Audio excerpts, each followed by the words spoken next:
Welcome back, my friends, to episode 17 of Beyond Bricks and Mortar. Today I'm joined by three-time Emmy Award-winning television producer turned phenomenal real estate agent, Jeffrey St. Arromand. Jeffrey and his partner, Tricia Lee, have created a phenomenal business in the real estate world, and his perspective is truly unique in how he approaches his business. I really enjoyed this conversation. I think we spoke for almost 2 hours. We talked about business, we talked about life, we talked about a lot of really amazing things that will add tremendous value to the audience that listens and watches this episode. What I appreciate the most about Jeffrey is his approach to storytelling and how he deploys that approach in his work to create success for his clients. This is something so many real estate agents, especially the new ones coming into the game, really need to learn how to master. If you're looking to be a marketer in this game, if you're looking to be focused as a listing agent, listen to what Jeffrey has to say. It will change your game. As always, I'm really excited for you guys to listen and watch this one. If you are new here, welcome. New episodes of Beyond Bricks and Mortar are every single Wednesday on YouTube, Spotify, Apple Podcasts, everywhere. So please remember to like and subscribe. And without further ado, here he is, Jeffrey St. Arromand.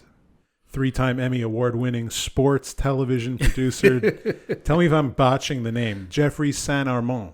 That actually, you're saying it correctly as it should be. Yes. But in effort to Americanize it, it's become St. Arromand. St. Arromand. St. Arromand. St. Arromand is correct. Yes. Okay, good. I'm glad I got that right then.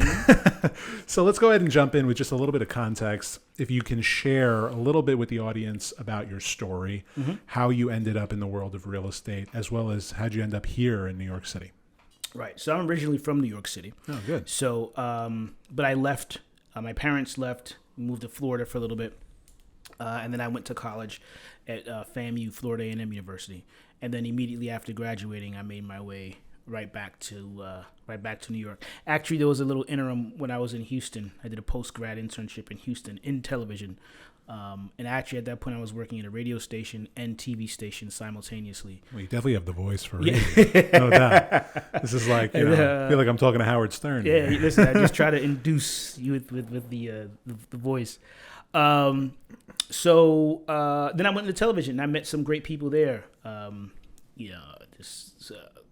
Spencer Tillman was one guy who played football way back in the day, and he was like one of the first announcers I worked with. And made my way back to New York. Stayed in the television production lane. Did that for some time, and then ultimately, decided it was time to make the pivot.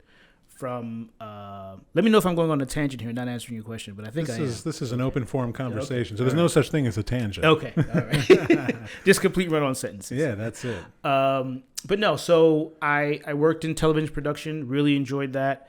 I remember a story when I was a kid. I always told my mom I'm going to be in the television, like literally in the television. But little did I know. Like that kid in Willy Wonka and the Chocolate Factory. Exactly. Little did I know that I really meant that I was going to be behind the scenes, yes, but still in television.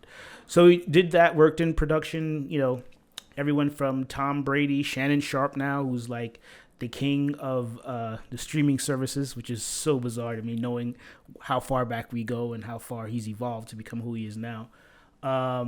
And then did that for quite some time. And I always had interest in real estate. And I just recently, this dawned on me, this story. I was when we moved to Florida, about 15, 16. I was the one going to different model houses and talking to the broker. And I just realized that, and I used to have recruit other people from New York to move down. And tell them what to go see, which neighborhoods are great and everything. This is starting to make sense. Exactly. But I never really thought about that moment. And then I went into the television realm and got completely entrenched there and really, really loved that. And I just saw the writing on the wall with television. But television was a great run. As you mentioned, 3-time Emmy Award-winning producer, bunch of Super Bowls, Olympics, NASCAR, NBA. The only sport I didn't cover was Major League Baseball. Had I done that, I would never be home. But that was part and parcel with the problem that you're constantly traveling. Whenever, I always tell people when there's a holiday, what are you doing? You're eating with the family and you're watching football. Not you. Exactly. I'm the one working football. And now you're in a job that does the same thing also. Exactly. So there's not much of an adjustment. I'm still working on Sundays. Weekends. Yeah, exactly. So that part was an easy transition for me. And then I decided to make the jump into real estate. Well, a couple of things. First is, how do you define the role of a producer overall? I mean, when we speak on, analogies and storytelling is so important, but I draw the analogy of a producer similar to a broker. I mean, you're controlling everything. You're controlling everything from as a producer, the story idea, whatever it is. As a broker, whatever your customer and or client is looking for. But at that point, you control the entire process. Yeah. The entire creative, picking the crew and everyone that you want involved, the actual aesthetic look and feel of what you're doing. Yeah. The music involved, the entire story. It's like you're really pulling the strings behind the scene. Everything. Yeah. And again, perfect parallel to real estate. Sure. Yeah, absolutely. And you have to make sure every department, same thing with production, camera crew is right, audio is good, same thing. Your attorney's right, you're showing the right comps, you have a great inspector, everyone's doing their part. And what was like the clear sign to you that you had to get out of that world? Because I don't think you would have made, correct me if I'm wrong, but I don't think you would have made that transition if you were really in love with what you were doing. No, I think you always want to get ahead of the curve. And so I saw the direction where the industry was going. So I felt that... What direction was that? Budgets becoming a lot tighter. Not spending as much for seasoned, experienced, as opposed to getting someone that just comes out of college, they'll figure it out. And so I was seeing the role of the producer not being appreciated as much as it should be, So I always had that interest in real estate, but really the moment for me was when I realized the direction that content was going and the importance of content and using that skill set in real estate. So you felt like there was something you could tap into there that absolutely, you're I felt there was a void there. Yeah. That was being done, but not really being done well. Yeah. It's funny. We have a similar thing, back in 2016 is when I went all in on content with real estate, and it was really like producing everything myself. This podcast is, on a long list of chapters, that have come before it. Right. So yeah, I feel like I relate a little bit to that. So it's interesting to hear you say that. But at what year did you recognize that void and feel like you wanted to step into it? I guess it would be about 7-8 years ago, whatever that, I don't even do that, but that's how once I make that pivot, that's it. But back then, I'm a big fan of Gary Vee. Same. And he was always, and I always saw what he did, and I knew the impact of what he was doing, and I was like, I can do that just as well. Yeah. You know what I mean? Like at that level, I just need to be in the right space, have the right support to do what I really want to do, and to be able to communicate my message to someone to really get it, to be the type of creative that I have, Yeah, I think like, when he was doing Daily V, and he was like 30 or 40 episodes into it is when I jumped in and became a fan.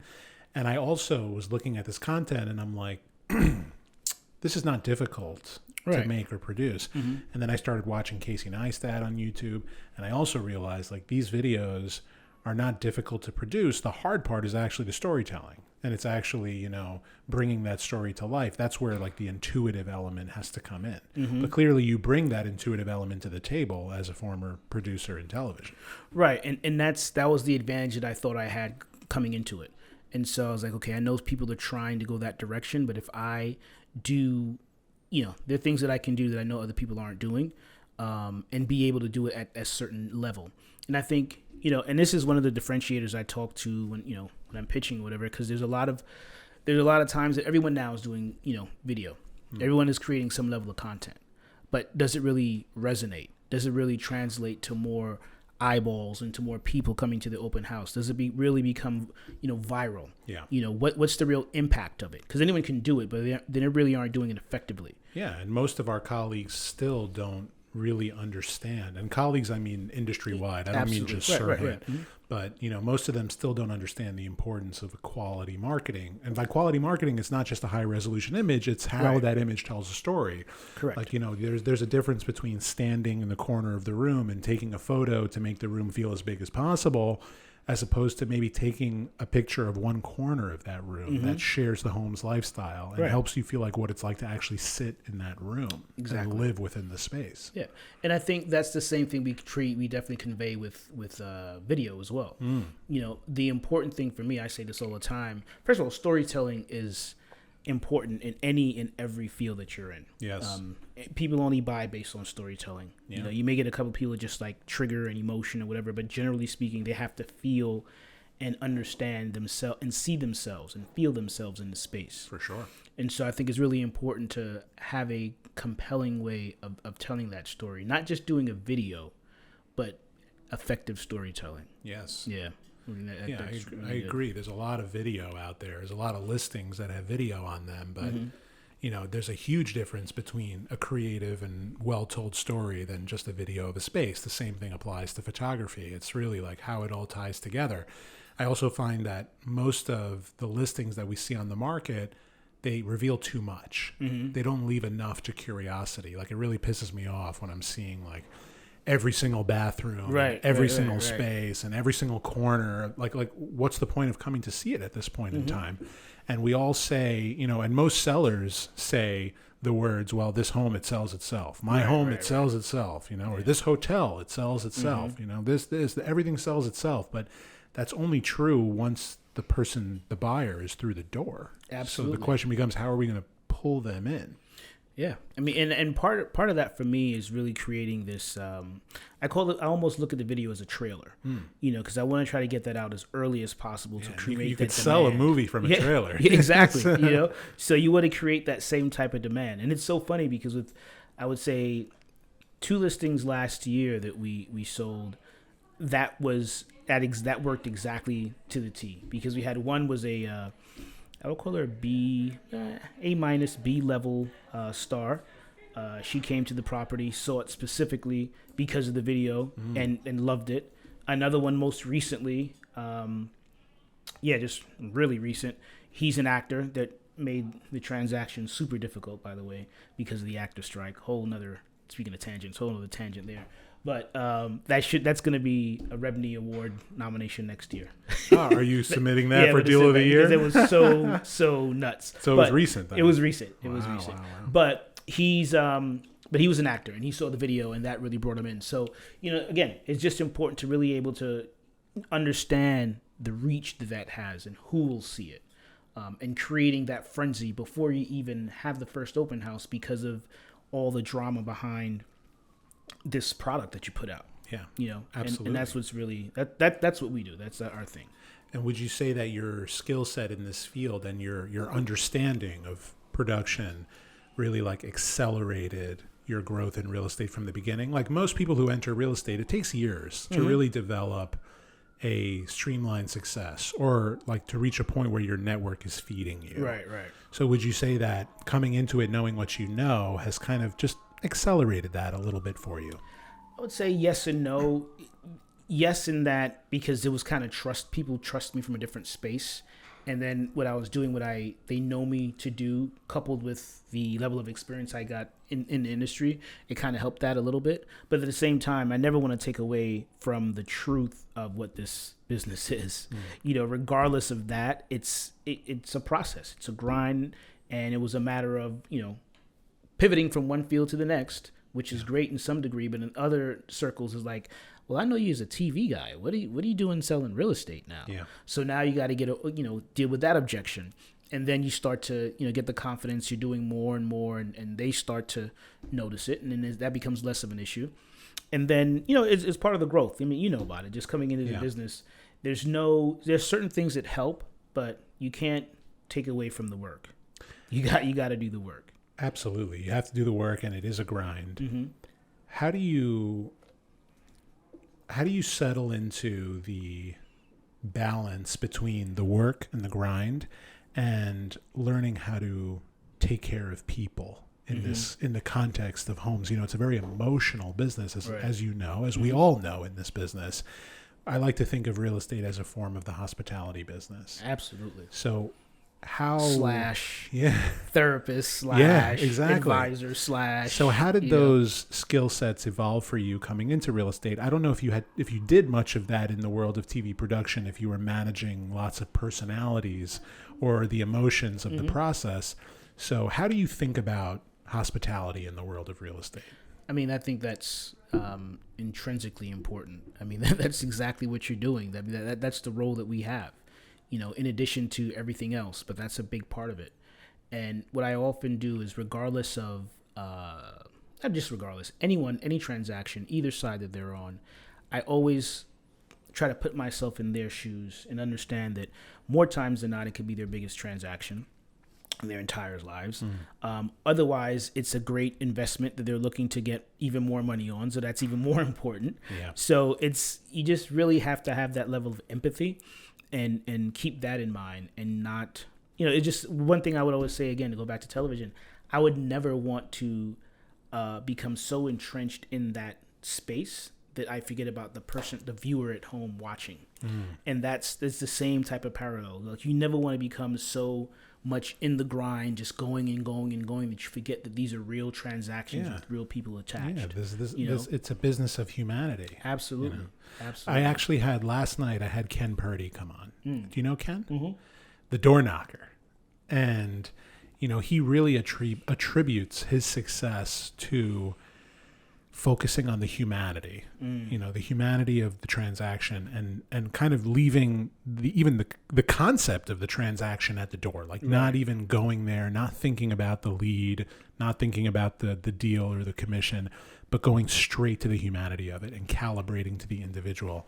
And I think that's what Ryan really means when he says close on day one. It's not about really closing the deal as much as it is like calibrating to the individual, developing that relationship that becomes unbreakable, like they would never go anywhere else. I mean, one thing, I'm a big proponent of coaching, and one of the first things that I remember in coaching is relational versus transactional, and that's exactly what you're saying. It's like you establish the relationship first, the humanity of it first, and then it leads to the transaction. Yeah. And as you establish those relationships, more transactions come. Yeah. And it's just it's just a regular relationship like anything else. You have to be knowledgeable, trustworthy, and be there. Yeah, I mean, the money is never the why of what we do, but it is a consequence of what we do, and that's how we should always think about it. Right. You take care of the work, and the work will take care of you. Yeah. That's a great Ryan quote, but Ryan will also say, "I'm about the money." And I've heard him say that too. Like, listen, but the only way to really become about the money is to become about the relationship. No, absolutely. But let's not put the money too far. Yeah, and I'm a believer in that. We all got expenses and families to feed. Absolutely. How long have you and Tricia Lee been partners? That's a hard left turn there, but that's okay. I got to keep you on your toes. No, I know. No. She's it's so funny. We've been partners for a long time. Partners in business is recent. That's what I meant. I'll get into the relationship. Don't worry. I'll get into the relationship. Okay. So business partner piece, just here at Sirhan, 2 years. So she was in real estate already. Yeah, so we both were in real estate separately. And one of the things that that really attracted me to her is the fact that she was able to make what I kind of coined the power pivot from one industry and really being dominant in that space and choosing to go someplace else. Because, you can speak to her at length later on, but she's had her successes with her salons and really build out her brand and became. I'll be sending her an invite. I'm certain you will. So, that worked out well, and then being able to pivot into real estate. I just did the same thing. I did it maybe 8 months to a year or so prior to her. And well, what came first, the business relationship or the romantic relationship? Well, one thing that a lot of people don't know is that we met. It was maybe simultaneously, because and I'll explain why. Because we met at a previous firm that we were at. And it was my manager. I told someone this recently. My manager is the one who's, and I was there for maybe 6 months to a year, maybe. And my manager said, "Hey, she's coming. I'm going to sit her right in front of you." I was like, "Oh, yeah, sure.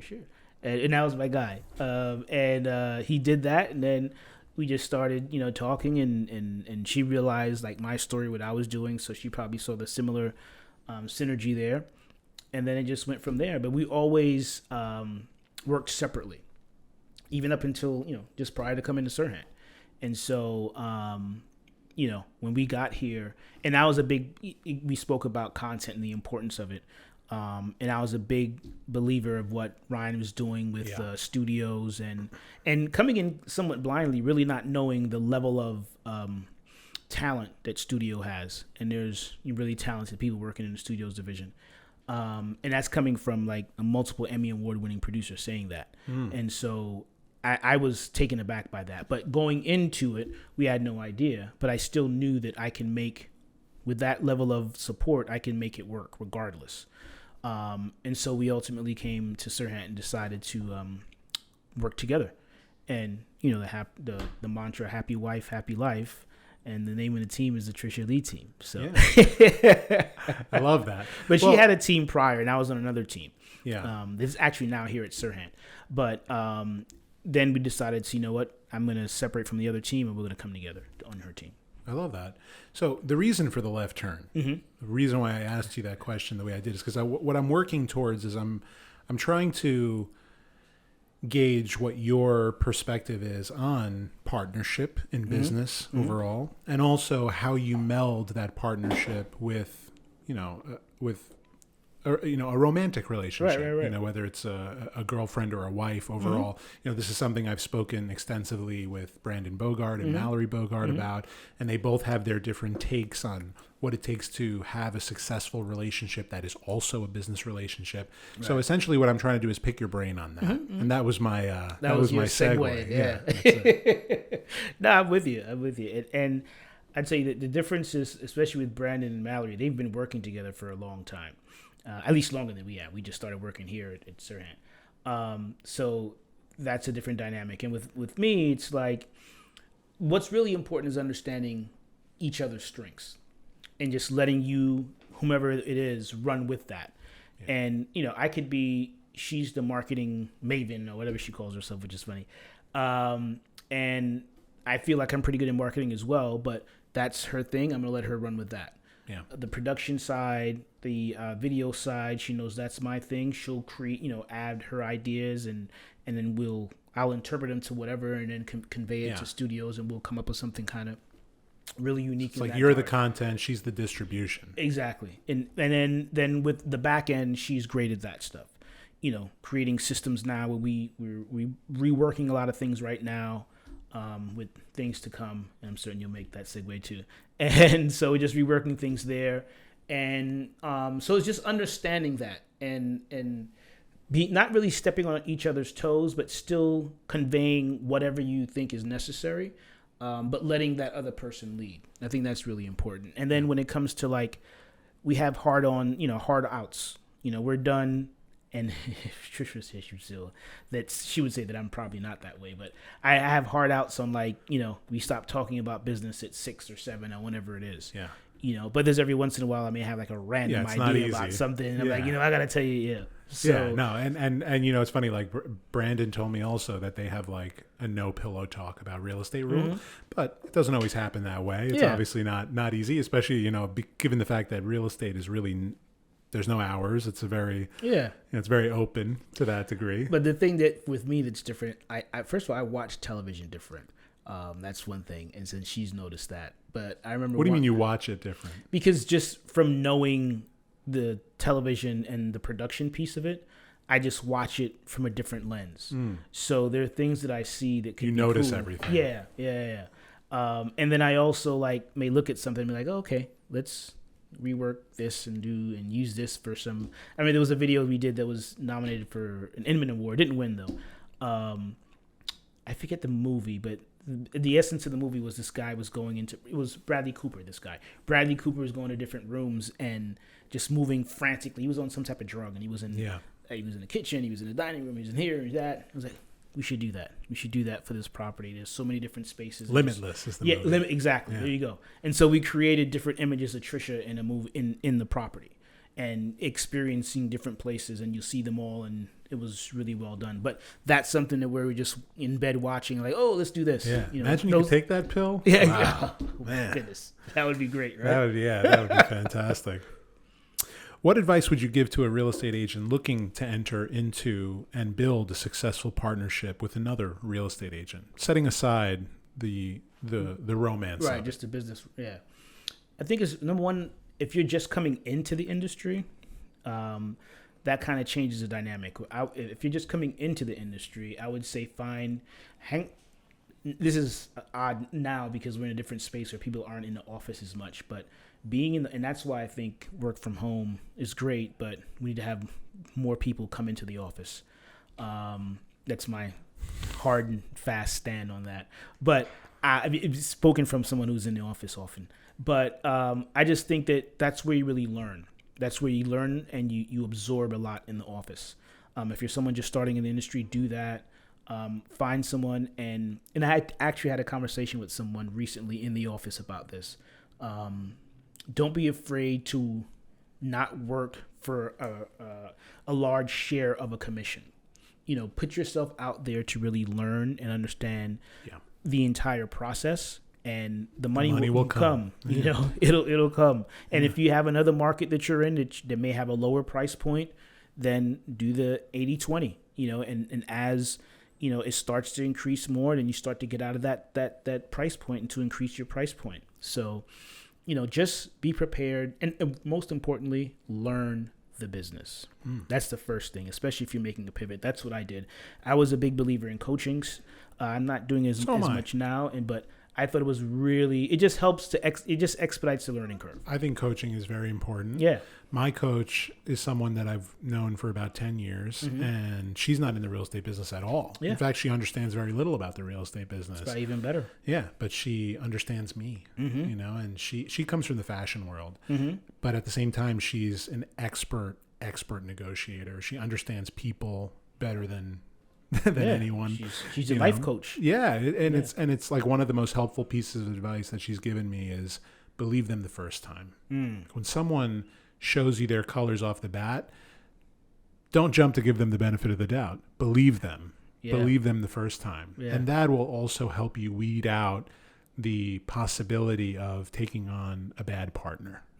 I feel like I've been in that situation before. She warned me about that situation early on, and I didn't listen because I thought I saw something there, and then it ended up blowing up years later. And I'm not, I don't think that time was wasted. Right. But I do see, the substance of what she warned me about later. Yeah. No, that's a great quote. That's a great.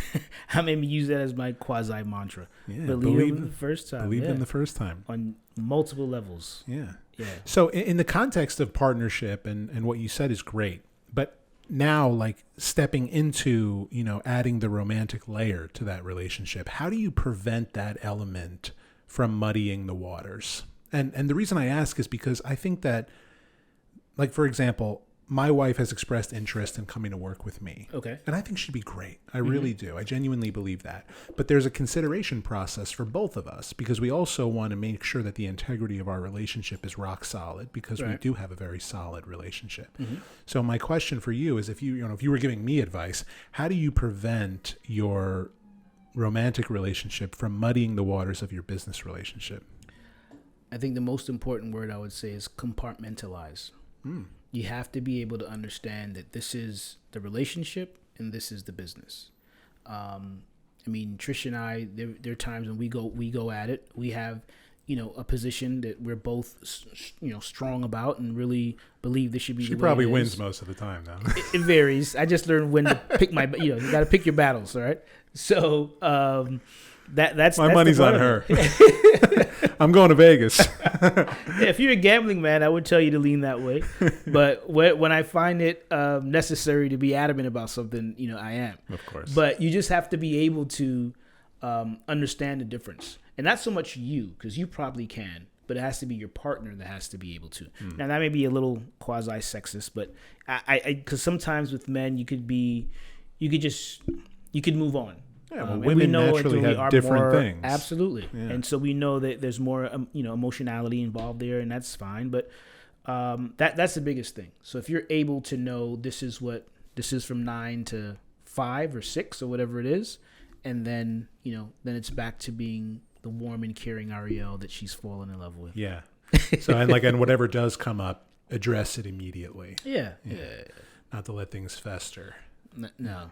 Because I definitely think there are elements of my business that she could really, really help with, especially as it relates to like the organization of it and the disciplines that come with this business.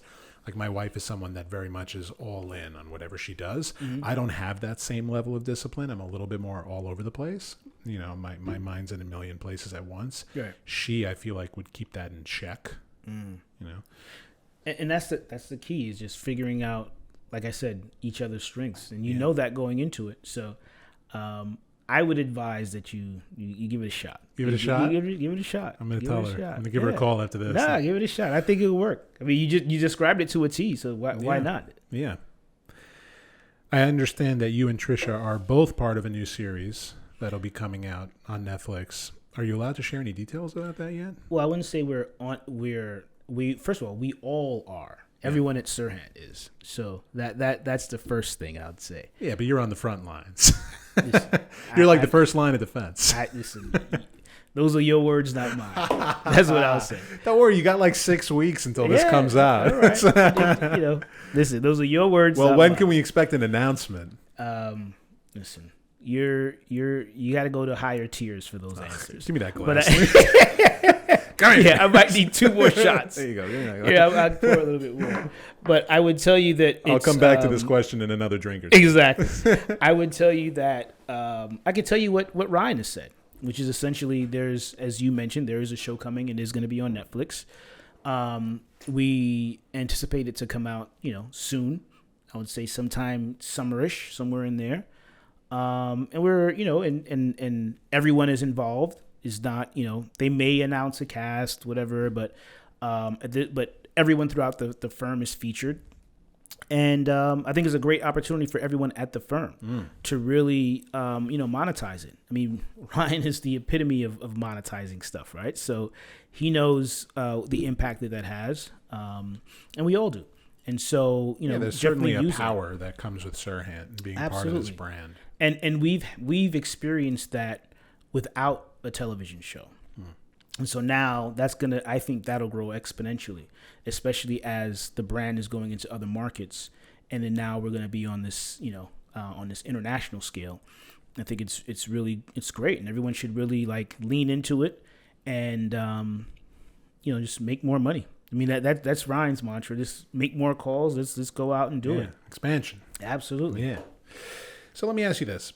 What solutions would you say you bring to a challenging market? 2023 was a difficult year for all of us in our own ways. So what keeps you confident in your path? Well, a couple of things. Number one, first and foremost is, and hopefully everyone should have the relatively same answer, is just your knowledge and understanding. Where I know you bring something unique to the table to begin with. Exactly. But just your knowledge, number one, in real time. That's most important. And then secondly is sharing different perspectives to whomever you're working with. Just because I think in 2023 is when you were able to separate those who are good brokers from those who were just a part of this ridiculous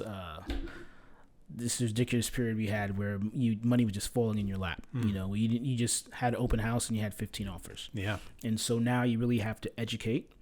And what we talked about with the empathy, I think that's super important.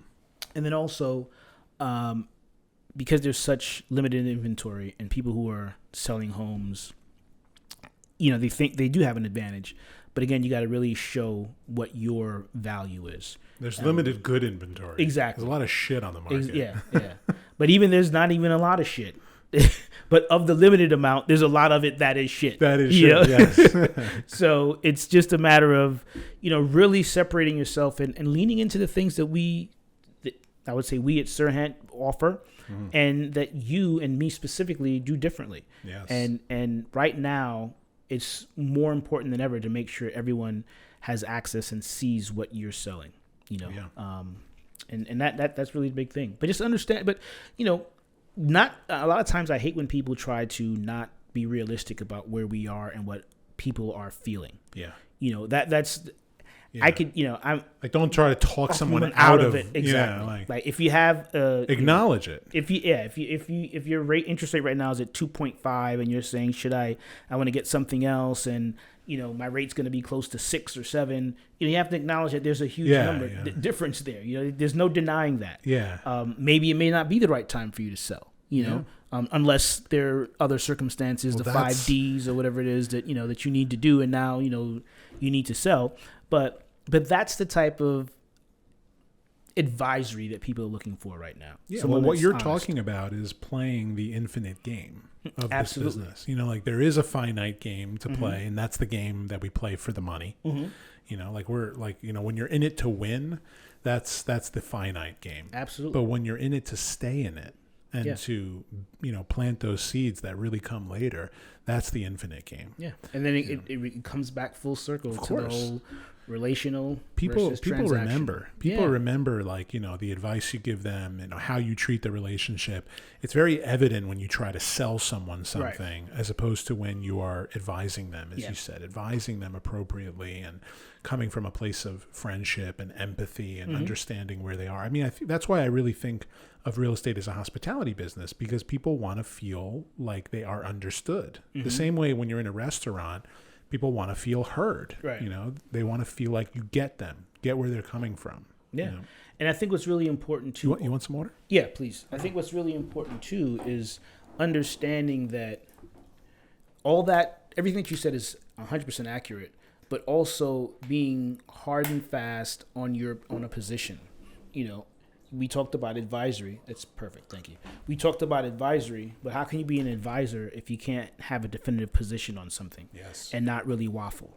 I think that's one of the reasons why people lean on advisors as, brokers, to really say, here's why and here's how. And it may not be what they're considering to be the best route, but they don't understand about this option. And then you communicate to them exactly how this is going to happen following this path. Right. And I think that's one thing that's really important too. And people in this industry in general are afraid to be honest sometimes. Yeah. Because they don't want to lose a deal, so they'll Unfortunately, that really shines through in the conversation, though. If you are afraid of losing the deal, it's going to radiate in your words. Absolutely. And you really do have to develop the mindset of letting go of that fear. You know, making it, like you said, all about the relationship, all in on the relationship. Yeah. Yep. Yeah. Well, it was definitely a tricky time. Like in 2023, my philosophy has always been centered around, marketing and creativity and, making something that's visually arresting. Like the promise I always make to my clients is, it's not a price promise. It's not a speed promise with relation to how, quickly a home will sell. But the promise is that I'll get more people through the door than anyone else can.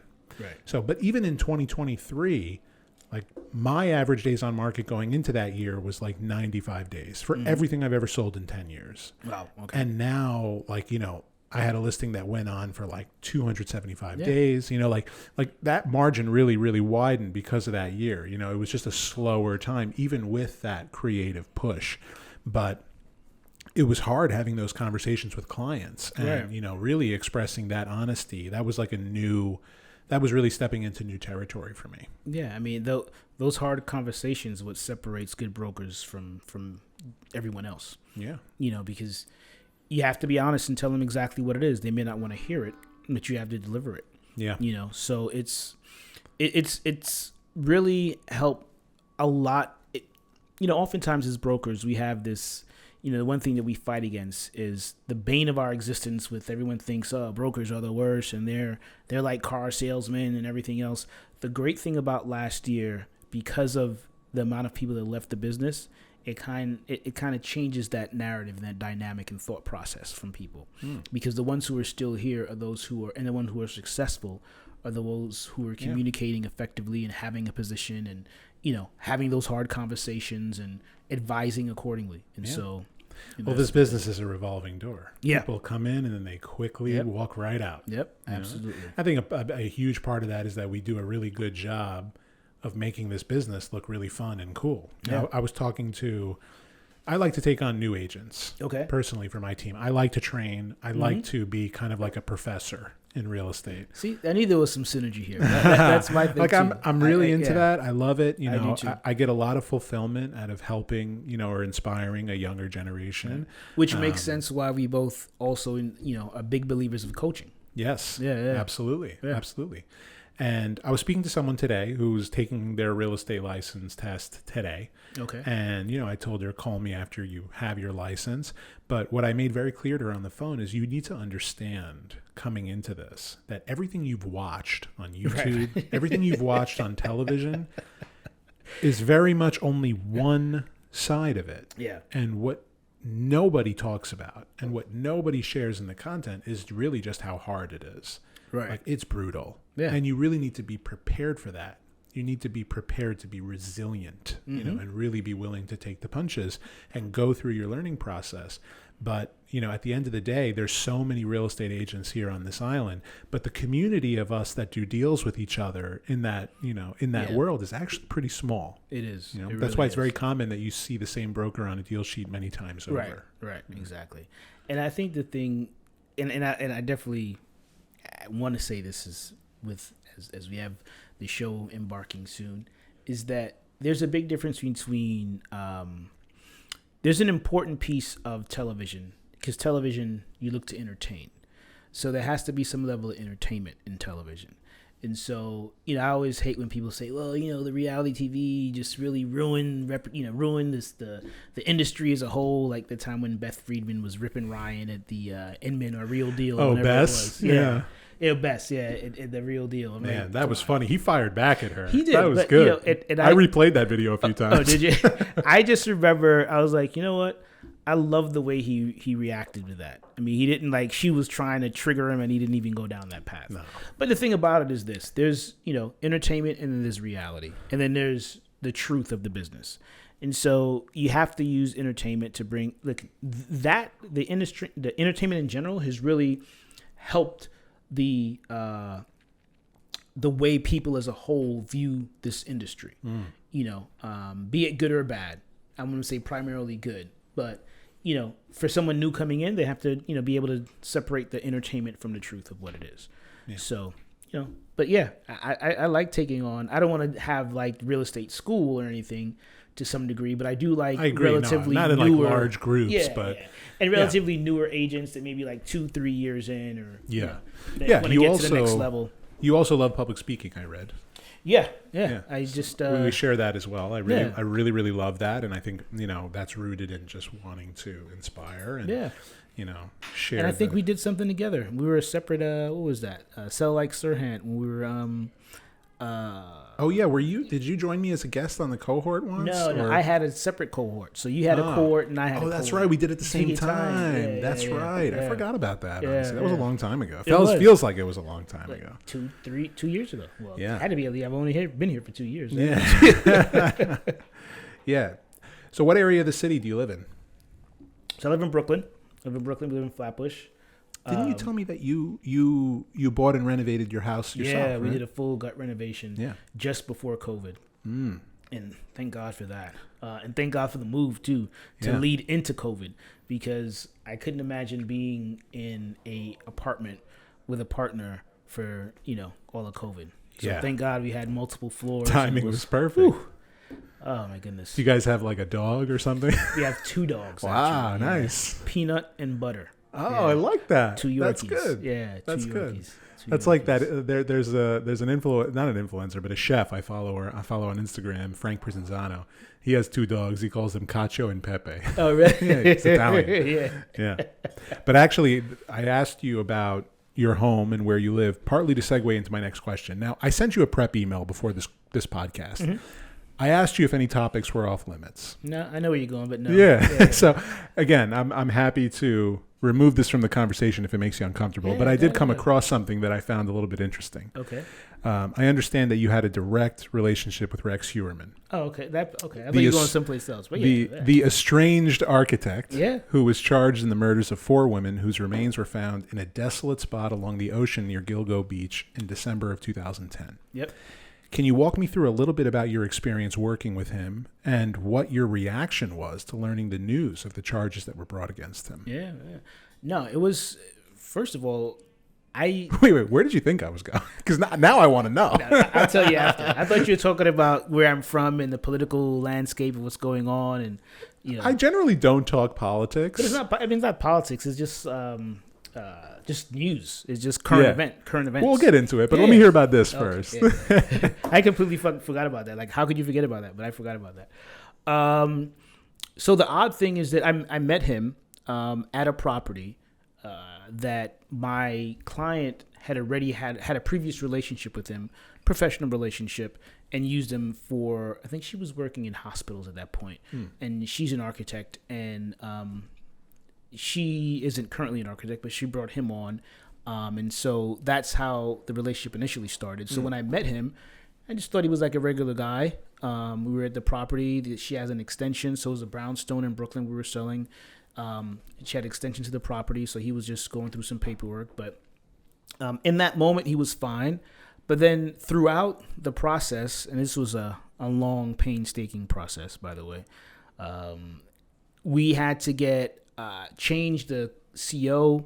And for some reason, I remember at one point she told me that he wanted to potentially buy the property. And she thought that was odd.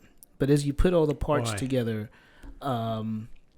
he lives in Long Island, clearly, and he was, and she's been to his place. She dropped him off, which is, I'll tell you. So at one point when we met initially, she then gave him a ride home. In retrospect, not knowing who he is, in the car with him, like in the darkness of in the darkness of night, dropped him off and everything. So she thought it was bizarre that he wanted to buy the place. But now, in retrospect, as I put the pieces together, I'm like, that could have been a space for him to escape to, or it was very random. Yeah. But nonetheless, just going back, as we had to, cure some issues with the CO, he was just always difficult and almost like there was some plumbing issues that had to be resolved. So I brought in a plumber, and they were working on it, and he kept saying, you got to change the Schedule B to read XYZ, and he was purposely not doing it. And the plumber was getting upset, like, this guy is trying to, like, ruin this for us. And I just remember Rex that was the first time, because once I heard him, he was just really aggressive and really harsh to this plumber, and it was like the most bizarre type of communication that was going on. Why do you think that was? I think that could have been a part of whomever he really is. He's clearly being mentally released. Unwell. Exactly. Yeah. And so again, in that moment, I thought nothing of it other than the one thing I did say was, like, I do not want, the plumber doesn't want him involved, nor do I want him involved if you want to close this property. And so we had to, like, just alleviate him being a part of the process. Got another architect. He signed off on it and everything. But he was just that was my, I only had 2 interactions with him in person, but throughout the process I can see the anger, and even my client was like, I don't know what's wrong with Rex. And honestly, I did not know it was him. I never forget this, I was out at dinner, and my client just frantically called me. Did you see the post? Did you see the news? That's our Rex. That's our Rex. And I was like, what are you talking about? And then that's when we put the whole thing together. And she was completely shaken because of the fact that she's driven out there with him and refers him time and time again, and he's not renowned, but an architect that does good work here in the city, and so she's giving him deals, and he was even at B&I's. I know there was someone else that met him at a B&I, and he was there networking and everything, and it was really scary. I mean, the strangest interaction you've had in this world? That would be a yes. Yeah. I've never anything stranger than, a mass murderer. nothing could really eclipse that. Yeah, that's heavy. Yeah. Yeah. And then being bombarded by all the media outlets, Yeah. Yeah, for sure. And no. That's where I found it. And by the way, it was deep down in that Google search. Yeah, tremendous. I had to do some real digging to find some juice. I thought Dateline would have it on the top because I did one Dateline thing and I was like, that's it. Yeah. And I'm not doing anything else. I remember talking to Ryan. He was like, of all people, Ryan loves press. And he was like, yeah, no, that's good, but I don't know if you want to be associated with being like the guy you associate with. So just do one thing and then let's just wrap this up. Yeah. But the one thing was the post, and then once it was on the post, and it just took off. And then that's when I was like, okay, one and done. Yeah, that's it. We've all had like many of us have had interesting experiences with the press. Yeah. I had a listing at Trump Tower when he was elected president. Oh my goodness. And I sent out a broker loop at the time.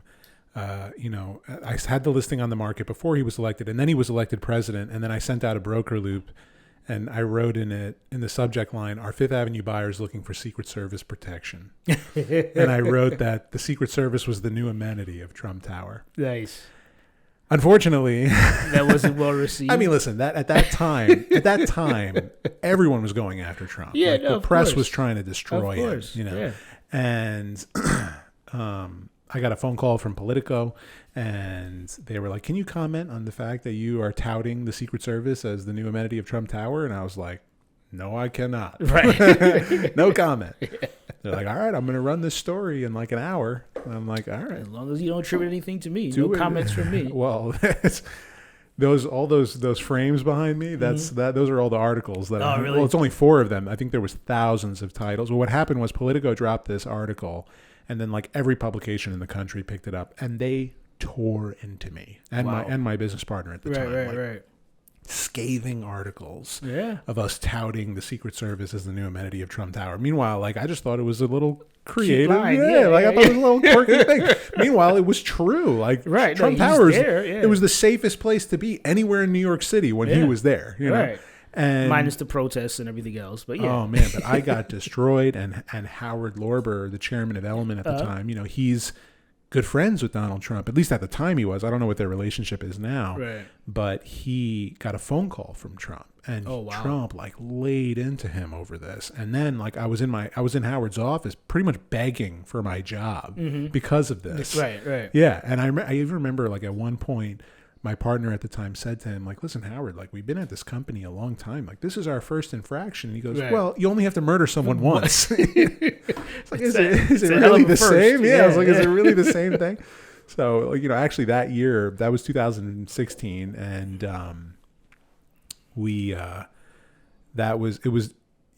was November. I guess it was November 2016, and he like agreed to put us on probation that year. He's like, "I don't know what I'm going to do with you guys, but just get out of here. We'll figure it out." And I remember, we had that meeting with our manager, and I looked at the manager at the time, like, "So what do we do now? We don't really know where we stand." He goes, "Listen, just go back to work, put your heads down. Everything will be all right."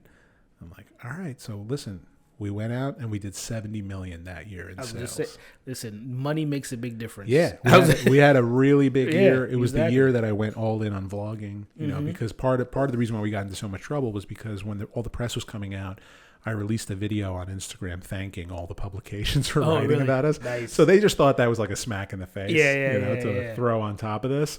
But that was a heavy one. And then we actually, a year later, we went back to Howard Lorber's office, but he let me bring my camera. Oh, really? And like we sit down in his office after I set on my camera, and the first thing he says is, "Probation's over, boys." Nice.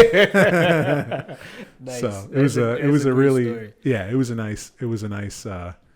a nice moment. But I'd love to hear a little bit about what you thought I was going to talk about before this. I just thought, well, before I get to that, I was talking to our manager at Sirhan. I was talking to Paul, and he mentioned, and that may not be his accurate title. I don't know, it's some other title, but I know him as a manager. I think it's executive manager of sales. Yeah. So there you go. But he mentioned to me that when you were coming to Sirhan, you met Ryan once years ago. Yeah, we knew each other for a long time. Yeah. And but this was when you started your vlog, and he was like, "You're doing a vlog? What is that?" And I have him on camera. making fun of me for vlogging. You know? So what I like to do is, like, in a joking way, I like to take credit for him wanting to start vlogging. Right, exactly. Yeah, but no, that was funny. Yeah, like Ryan and I actually met like 10 years ago, and we kind of like always kept in touch a little bit here and there, and we did a couple showings together over the years, just like, you know, industry relationship. Right. And then like he was doing like an event at a new development, and so I reached out to him, and at the time I was like in the crux of my vlog. And I asked him if I could bring my camera and do it. And like, he didn't even know what I was talking about, but he let me come in, and then, I have a video of him with a beard, basically like making fun of me. Yeah, it's like, funny. What is this? But it was good. Yeah, it's pretty funny. So where'd you think I was going with that story? Oh, yeah. So to get back to that. So no, just because, you know, if you see my background, I'm from Haiti. So I thought you were going to ask about like what's going on in Haiti. Do you know anything? You have family there? What is going on in Haiti? I don't have any family there, but everyone's here in the States. But the one thing that's going on in Haiti is that it's so funny because I was just talking to someone about it, is that it's a rich country that was pillaged. And that's what really happened. Because seems like Haiti's always going through some shit. Yeah, no, I mean, because just give a quick history lesson, you know, like it was the first country to be, you know, independent, to become independent. So first independent country in the world, actually. Wow, I didn't black know that. Country, yeah. With Toussaint Louverture, who was the head of, who did the entire regime. So now I understand, like, kind of the French element of your name. Right, exactly.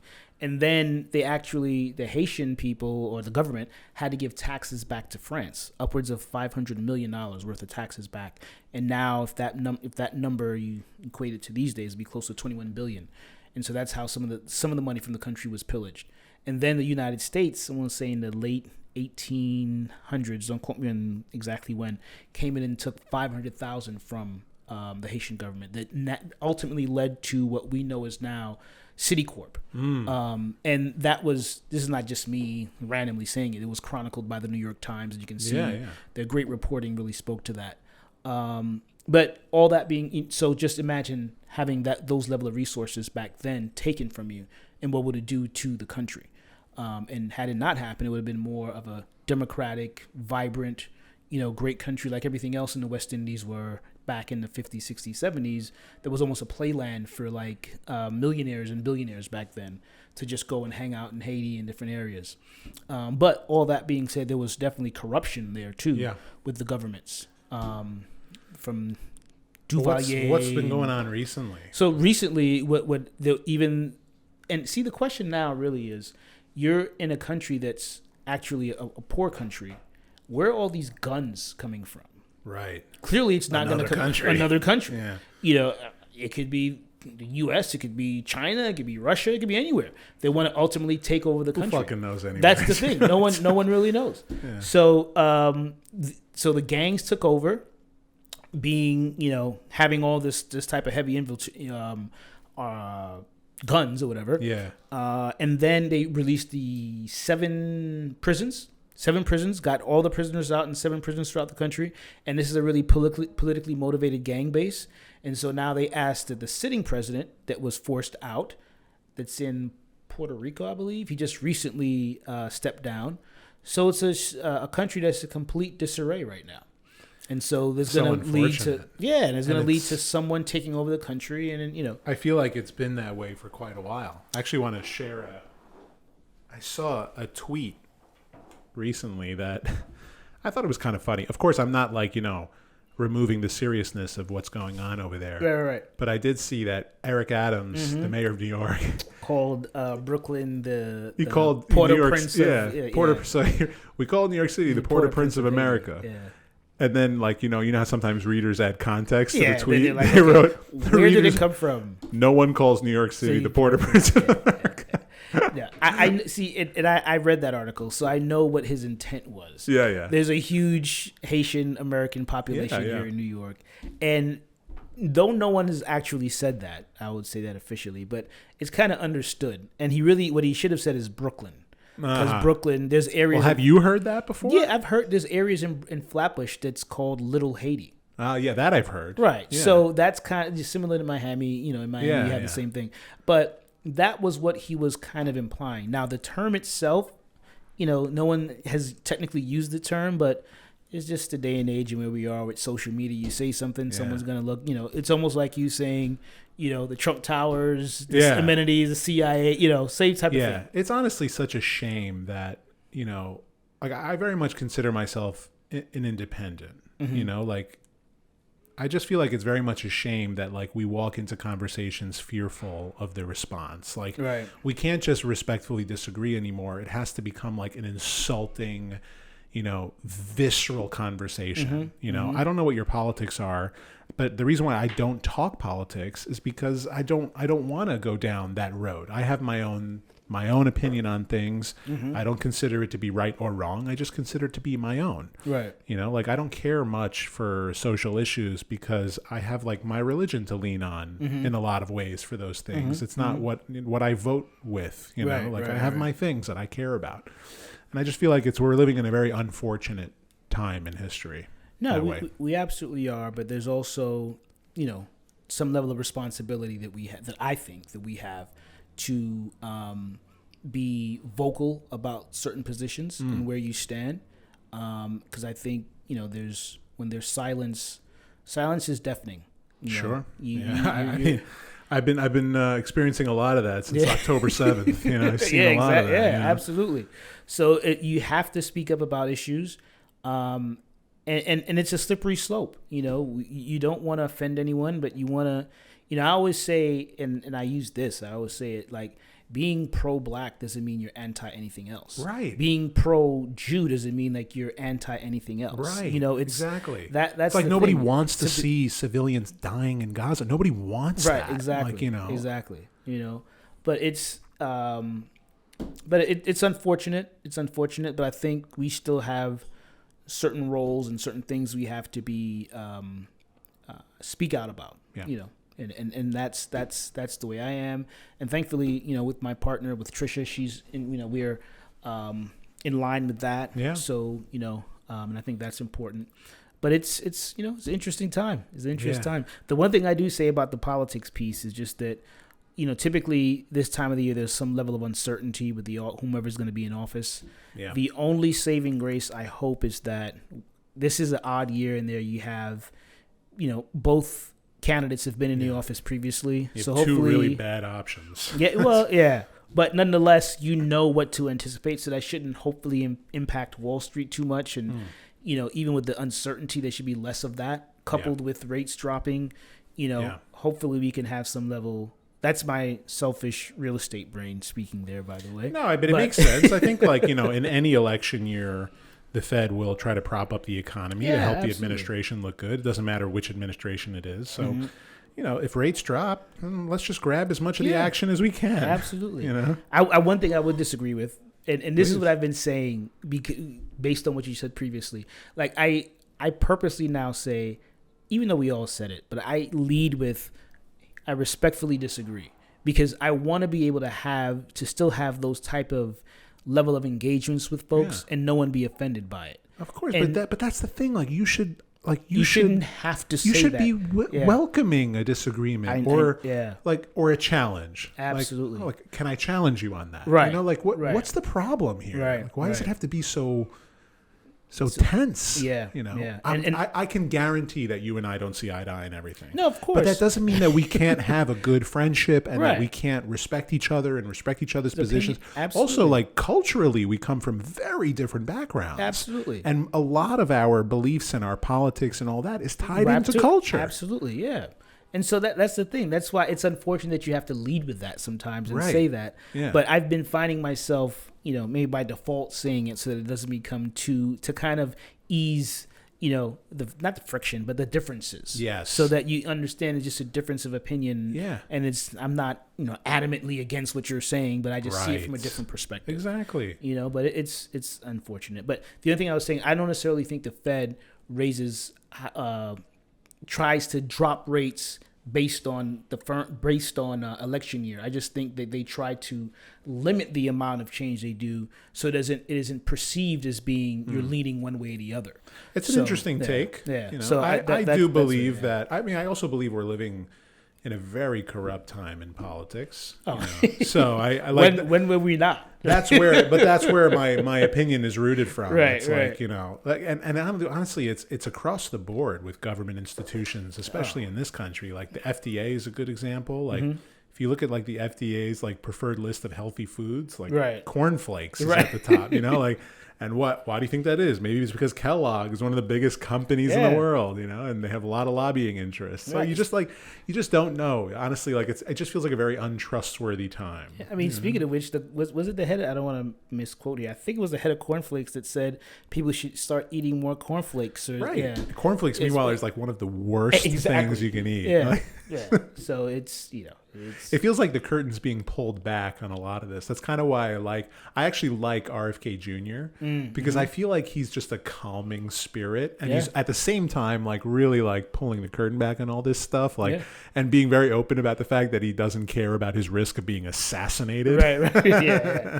And don't say too much to Aaron Rodgers though, because he's apparently one of his. Honestly, when I saw that news that Aaron Rodgers might be his VP, like my first impression was, okay, this is a great way to guarantee you don't get elected. Right. But again, talking about the political space, that's why Aaron had to now say, just today, I think he announced the whole Sandy Hook thing that even in the past he was saying it was, not a conspiracy, but just he was wavering on what he was saying. Jones yeah. So he had to clear that up today in the event that he becomes. Well, that guy's a nut, Alex Jones. What a nut.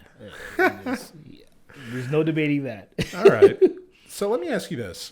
Coming back to, you and the business, I only have a couple more questions, and then I'll have you out of here. Yeah, listen, we're having drinks. Yeah, man, we're chilling. I'm gonna pour you another one in a second. I'm leery of what the question is going to be, but go ahead. No. Actually, the hard questions I think are for the most part. Actually, I have one more hard question. But is there a story that comes to mind that reminds you of why you love what you do?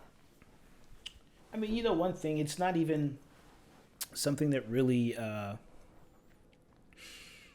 it's not a huge deal, but it was just the... it doesn't have to be a big deal, but something that's particularly memorable. Yeah, I mean, it's not that it was a small deal, but it was someone that I... we made some money. Clear, yeah. It was someone that I... she was actually the babysitter. She had this business, and I have a 12-year-old daughter about to be 30, but she's about to be 13. And she went to her daycare, and she was there, and that woman wanted to sell her house and sell the business. Well, they were moving down south, and they just really had to get. It was a beautiful home. It's in Clinton Hill. A brownstone, beautiful. Just needed to be marketed effectively and really done well. And they needed a lot of guidance throughout the process because they've lived there 50, 60 years or however long it was. I think about 55 years over there. And so I got a lot of pushback. I never forget it. So I got a lot of pushback from like her kids that lived there because how dare I be the person that's helping her sell this house. It's emotional. Emotional because they've lived there forever. And but I know she confided to me that she wanted to move, and she trusted me because of obviously my daughter being there and the relationship that we had, and just to get her to that finish line. I mean, this was a house that she sold for $3 million. So for her, it was the biggest windfall ever. We had to do a lot of work to get it ready for her. And just the smile on her face and the appreciation of what we accomplished and the level of work that it took to get there and the services I provided for her, that was early in my career. And that was something that that really resonated to be like, this may not be the biggest check, but still in Brooklyn, and that's a pretty but it's a fulfilling moment. It was moment. Like the moment, the moment of just really doing that for her, doing right by her, and and then ultimately the entire family, so that and that really came. I thought about that recently because unfortunately her partner recently passed away, And then she reached out to me and just reminded me of like that moment for them and how important it was to them.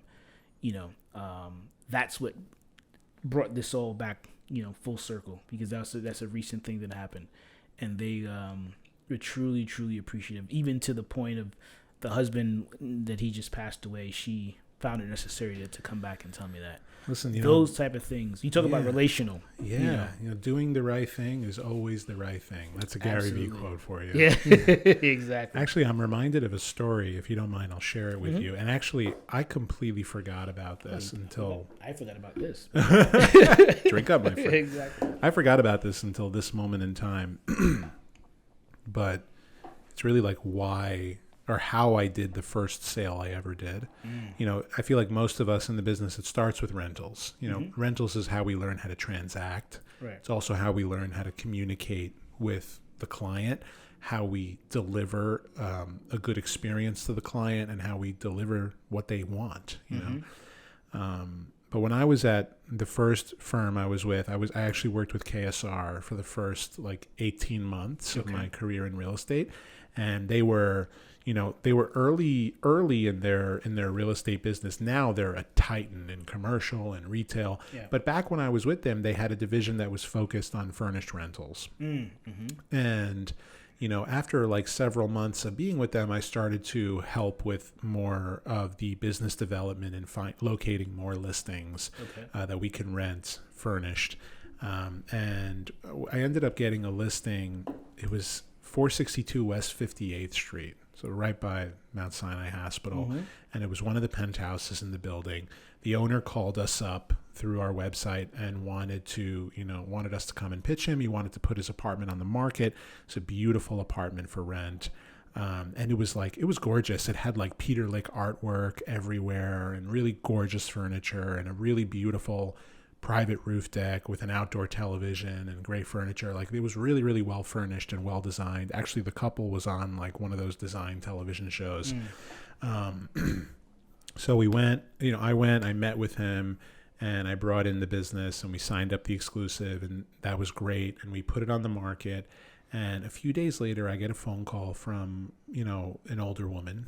And this was shortly after like a hurricane in a hurricane that affected Long Island pretty badly. I don't remember which one it was, but you know, a lot of trees were uprooted and ended up falling on houses. So I get a phone call from this woman, and she's like, "Listen, like yesterday, a tree fell through my house, and I need to move into something as soon as possible. I really like this apartment. Can I come see it today?" Okay, no problem. We set up a showing. She comes and sees it, and she walks through the door, and she's like, you could see, you know, what she's going through. You could see it on her face, you know, and she's an older woman, you know, and she came in with her husband, and she's just like, there's literally a tree sitting in my living room, and like, we have to evacuate the house because we don't know if it's even structurally sound, and they really have to fix it up. We need a place right away. And she's like, and she walked through the apartment, it's furnished, and she's like, do you think that we can move into here in the next like 2 days? And meanwhile, it was Thursday. And I was like, listen, like, this is a condo. You have to go through a board approval process. Like this, it could take 30 days. And I remember that she actually got pretty upset, and she started raising her voice. She's like, but I told you on the phone, I need to be into something right away. And I said, miss, with all due respect, like on the listing, it states clearly that you need to go through a condo board approval process. Now, I understand that the process is unfamiliar to you, but let me just ask you, like, is this the apartment that you want? She's like, yes, we want it. We would pay full ask for it. I said, do you have any other options? She's like, not at this moment in time. Nothing that's furnished and ready to go. So I said, you know, it's Thursday. I was like, let me see if I can get you into this apartment by next week. You know, I'll do what I can. I can't promise you. Right. And she's like, you know, I can only give you like a few hours to see if you can make this happen for me, because I have to like explore other options and see what I can do here. Like, I don't have a home, you know? So I said, okay. So first I called the owner. I was like, listen, I have someone here who's willing to take it for full ask. This is the situation. They're, you know, being removed from their home. do you know anyone on the condo board? No, I don't. Is there a way we can aggressively advocate, given this situation, to get this person in the building as fast as possible? You know, I'll run a quick approval on them, a quick check. We'll do it on our end. We'll get proof of funds. Right. And, you know, I'll pull an all-nighter and I'll put a board package together right away. Right. You know, and the owner like gave me the green light to do that. Wow. So we were able to, you know, I spoke to the managing agent and I was like, listen, this is the situation. We got to get this person in as soon as possible. This, you know, I understand. I don't want to act outside of procedure. I know we all have procedure when it comes to this type of thing, but this is important. This is a bit of an outlier. Yeah, this is an outlier. Like, we got to get this person in. Like, they're an older couple. Like, they really need a place to live. Right. And the managing agent, this is like Thursday night, and she's like, listen, get me all the paperwork and let me see what we could do. So, like, between Thursday night and Friday through to Friday afternoon, I put everything together, and the woman was available to me to give me everything I needed, all the statements, all the information. We assembled everything. She met me in the city on Friday afternoon to give me the checks, to sign the original signatures. Right. And I ended up, and this was still when we were doing physical packages. There was nothing delivered digitally. Right.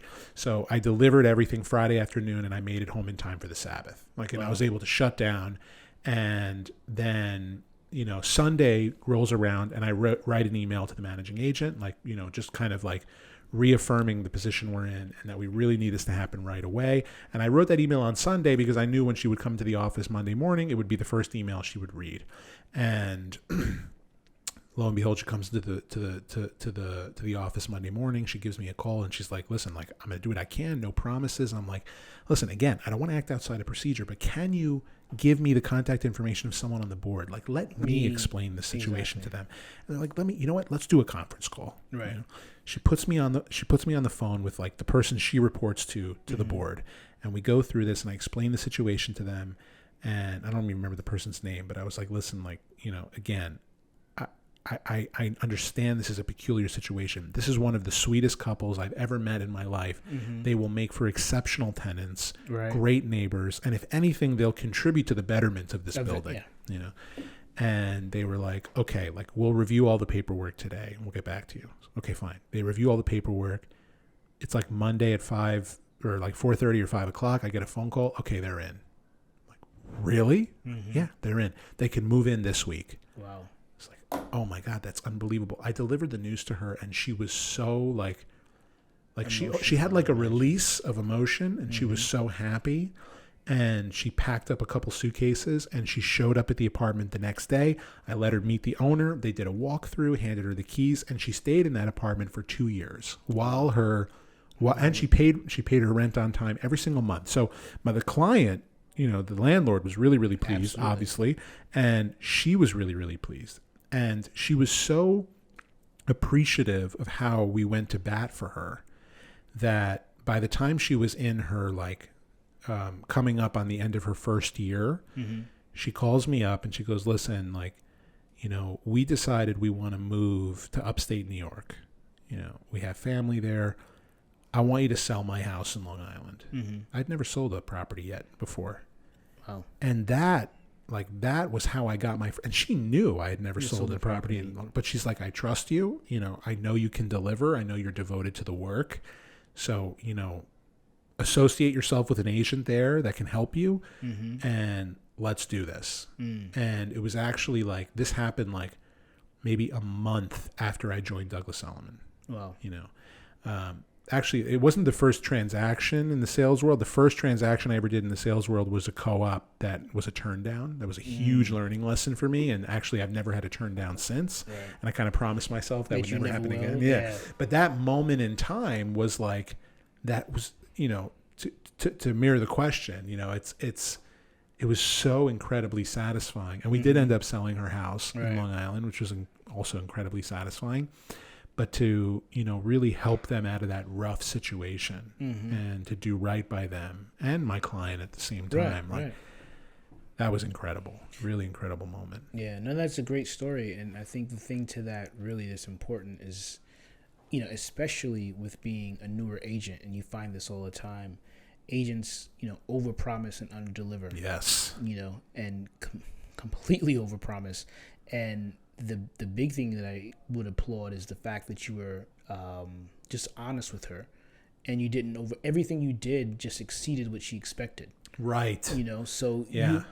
the benchmark was low. Yeah. So you didn't say, I'm going to get you in here in 3 days. Yeah. Well, and then, then I've made the mistake of overpromising before, and there have been times where I've gotten deals done, but there was one deal I got done and I yesed the buyer to death on everything. It's like, oh, can you fix this? Can you do that? Can you do this? Can you do that? And I'm like, yeah, don't worry. We'll take care of it. And then like the contract comes and the seller's like, what the fuck is this? Yeah, exactly. Yeah. And that was a problem. And we got the deal done, but the seller, won't look my way because of it. So no, I mean, and that's a hard lesson to learn. And that comes with experience. So it's kudos to you that at that relatively young, relatively new to real estate, based on what you're saying, that you were able to really, level the expectations and over deliver, and that's a great thing. That's a great thing. Yeah, it was a good one, and I honestly totally forgot about that story. Yeah, it's how when you get punched in the face, you start to remember things, right? Exactly. Let me ask you this: what is, and I ask this of everyone who comes on this podcast, what is the biggest mistake you ever made? Biggest mistake. Well, I think part of it is the just pick one. We don't have all night. Yeah, exactly. The overpromise, underdeliver. I think that's a mistake that everyone makes. But I think for me, one of the biggest things is just, and I'm about to do I wouldn't say a podcast, but at least to do some video on this, is negotiating your commission to a point that you're not really pleased with. I don't know where I read this somewhere, or either someone mentioned this. Whenever you do that, it always ends up being the most challenging, most difficult transaction when you don't stand firm and walk away from someone that's looking for a discount broker. Mm-hmm.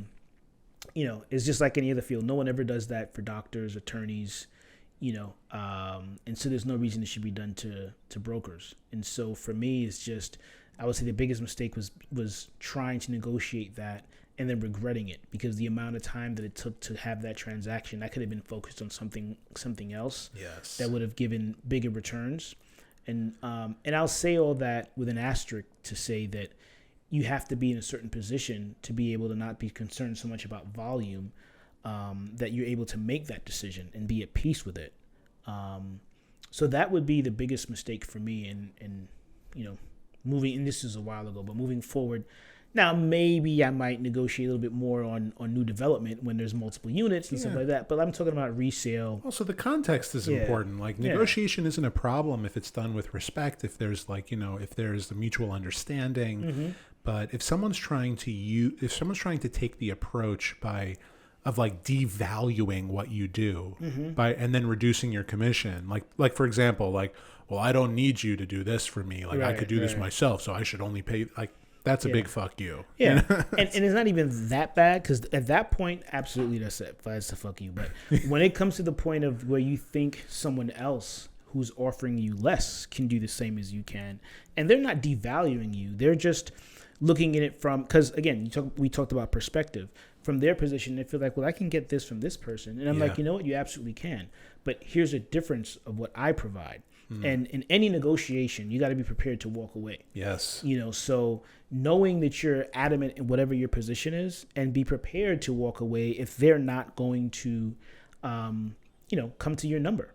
And that's the piece that's important. Because that other FU part, okay, I get it. Yeah, you're just, you're just cheap fuck. Yeah, that's fine.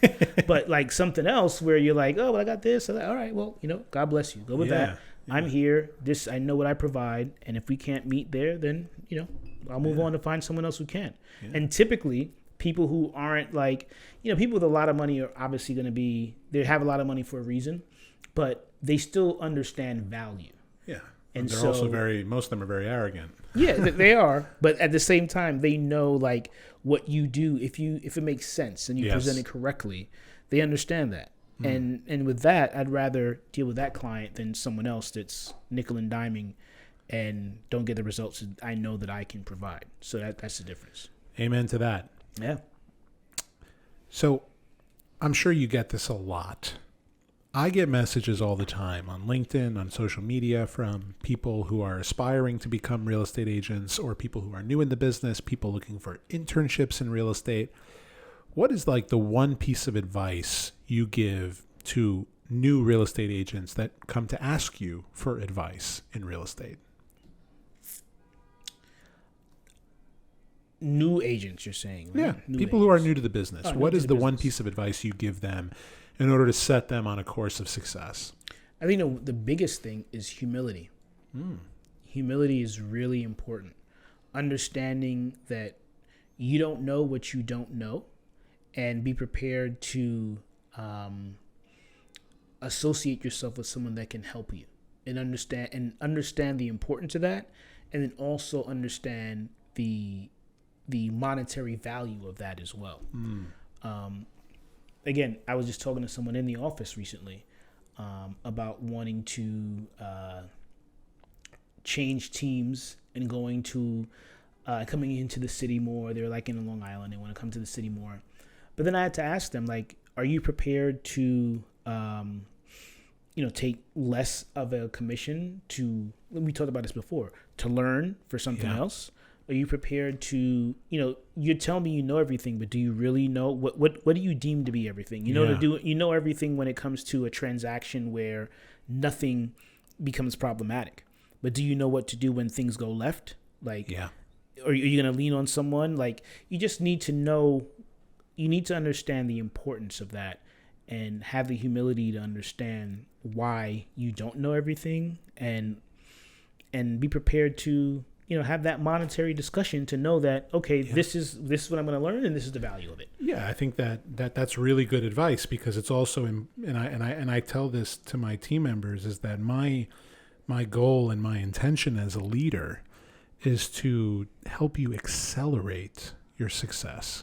If you do it by yourself, you will make a lot of mistakes. You'll make a lot of mistakes regardless. Right. But you will have to learn from those mistakes on your own. Whereas you can be in a position where you are offered guidance and support that can help you remove that potential of making mistakes in the deal. Right. Another thing too, you got to remember, you don't have to be associated. If I'm that person, the new person coming into the industry, I will tell them, you don't have to be associated with this team indefinitely. Yeah. You could, what's beneficial for them as the team is going to be beneficial for you as well. And then you may come to a point where you meet the crossroads and you're like, you know what? I think I'm ready to go on my own. Okay, that's fine. All the best to you. But at that point, you've learned, and we've both learned from each other, and then you move on to something else. Yes. But don't get caught up in, especially people who are more experienced and come from, doing the pivot from one career to the next. And you got to have that humility to say, you know what? I'm starting over. Yes. And that's what I did. And that's the same thing that Tricia did. We realized that, we were great at what we did, but now we're starting from the bottom. And we're gonna, not the bottom, but you got to learn. You have to learn. And if you're prepared to do that and put in the work and learn the business, the success is there. And deal with the ebbs and flows of the business and everything else. But it's there. It's there. Amen to that. Yeah. My last question for you, my friend. All right. What is next for you and the Tricia Lee team? Well, next for us, we have, we do a lot of like boutique new dev. I like to get in and get out. I know you guys are great over there, 200 Amsterdam, but you came in at a great time because there's not a lot of inventory left. So it's kind of like doing boutique to a certain degree. So we got that going. We have new dev in Park Slope. We have three adjacent brownstones from Clinton Hill coming out. And then we're waiting on two other, hear back from two pitches we went on to recently. And then we have this thing that's happening in June, Mayish, June-ish, somewhere Fantastic. around there. That's going to be interesting for the entire firm. So a lot of great things. Just, as a whole, it's a good time to really put pieces in place. That's what we're doing. And we're also doing a big push into the city. So we're doing that. We're excited about that.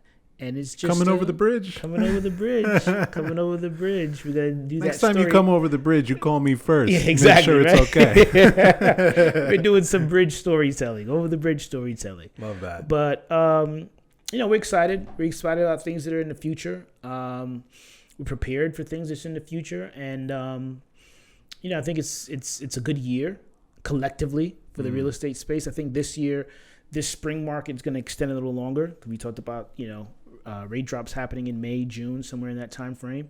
So I think that'll extend the market there. That should be good. And I just think it's a good time. It's a good time. Whenever you come out of a difficult space, now I'm going to get a little like spiritual and biblical, but whenever you come from any type of difficult space or challenging moment, there's always something great on the other side. Yes. And I think this industry as a whole went through that last year, and there's going to be great times on the other side. And I think the market shows that, the numbers show, the data shows that right now, how things are increasing. So it's a good time. It's a good time. You just got to keep it moving. Absolutely. Thank you for doing this. Yes, sir. I appreciate your time. Absolutely. I look forward to many more good conversations. Yeah, I think we have some more to have soon. How about that? For sure. That way. Thank you, my friend. All right. Thanks so much. Tremendous. I hope I didn't move around too much. No, you're perfect. Okay.